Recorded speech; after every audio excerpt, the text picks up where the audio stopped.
Hai semua, baju raya dah beli ke? Warna apa tahun ni?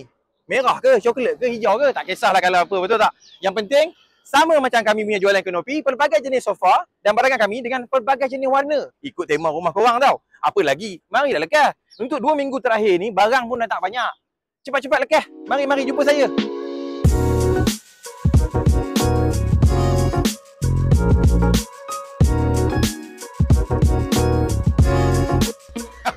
Apa lagi? Masa Kenopi, korang akan nampak meja makan. RM599 saja dan pelbagai jenis tilam. Dan pelbagai jenis sofa yang kami buat clearance. Moh ke sana. Silakan. Okey, bukan sofa saja kami promo, tilam pun ada. 899, tilam 2. Ni 2 biji. Yang ni pula 599, dapat 2 juga.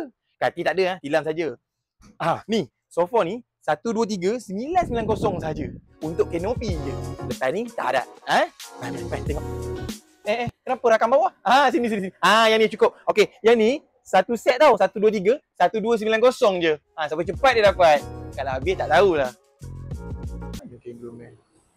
Apa buat kat situ? Ni RM99 je tau. Ni pun sama, RM99 je. Ni rak kasut pun RM99 je. Yang ni lupa last. RM199. Chest drawer. Ada 4 laci. Mantap. Bukan jap. Tak dah nak habis. Okey, so apa lagi tunggu? 10 hari bulan dah start dah. 28 ni last Selamat Hari Raya pada korang semua. Pada yang support kami di Siafan. Terima kasih datang jumpa saya dan tim saya. Apa lagi? Jangan lama-lama, datang cepat sebelum barang habis. Okey, bye-bye.